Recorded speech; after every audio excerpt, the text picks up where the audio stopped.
With so many different faiths out there, how can we know if the Christian faith is true or not?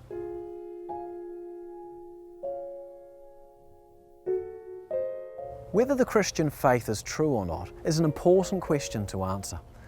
And for those who live in the West, it's a harder question now than a few decades ago.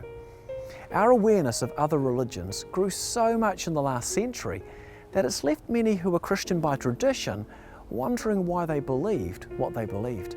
In this brief series, we're going to give an overview of the thought process that leads many to conclude not only that there is a God, because many believe this, but that this God may have specifically revealed himself to us through Jesus, so our wrongs can be forgiven and our relationship with him restored. Let's start. The first question is, why do so many people believe in the existence of a single intelligent God who created the world and us? Well, here are a few of the many reasons. Firstly, through scientific study, it is now recognized that the universe has been finely tuned in many ways that specifically enable life to exist. Astrophysicist Hugh Ross writes that by 2001, scientists had discovered 128 specific knobs that needed turning just right for the universe to exist as it does. Agnostic physicist Paul Davies calls this an inconvenient truth, stating that the impression of design is overwhelming while still not personally believing in a God. For example, the Earth orbits the Sun in a near-perfect circular orbit. If this wasn't the case, every year we'd both fry to death and freeze to death, because being a bit closer and a bit further away from the Sun can make that much difference. Another startling evidence is the design that exists in our biology, our bodies. For starters, how did the first cell come together and come to life? Now, evolution can't be involved because evolution only applies to living things that can mutate or adapt. We're talking about what happened to create the first living cell. Yale professor Harold Morowitz calculated the probability of the simplest living cell known to exist today being created by chance, and it was 1 in 10 to the power of a trillion. Now that number is a 10 with a trillion zeros after it. To write it out, put a 1 on a page, then start writing zeros. And if you put 1,000 zeros per page and had 1,000 pages per book, you'd have to write out 1 million books just to complete writing out the number.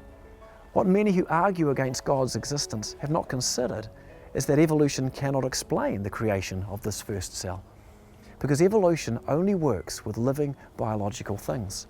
The first cell had to begin fully created, and accidents don't create complex things like that.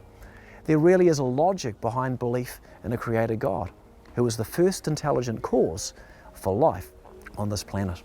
There are many more examples than this, like the amazing miniature machinery that exists inside the cells of our bodies. We're talking about walking robots that move things around pathways inside our cells, and tail motors that are not dissimilar to outboard motors on boats that help bacteria to move around inside our bodies. As the Bible says, we are fearfully and wonderfully made. The Apostle Paul said in Romans 1, "For since the creation of the world, God's invisible qualities, his eternal power and divine nature, have been clearly seen, being understood from what has been made, so that people are without excuse." You see, scientific data doesn't lie, but interpretation can. Sometimes, some scientists don't want to believe in a God, so they choose to exclude that possibility before looking into the origins of life and our planet. However, if we don't begin with that bias, it's not difficult to conclude that we have been intelligently put together, and not just physically, also psychologically and emotionally, morally and socially. And this was done by a being who we call God, who is believed in by more than half the world's population. The bigger question isn't whether a God exists, but what this God is like. And we'll begin to look at that next time. In summary, you were created by an unbelievably intelligent being who can create physical things with incredible detail, whether massive or minute. You seem to have been created with great care. You are fearfully and wonderfully made. There are reasons here to believe in a creator, and they suggest that both we and this creation may have been created with a purpose in mind.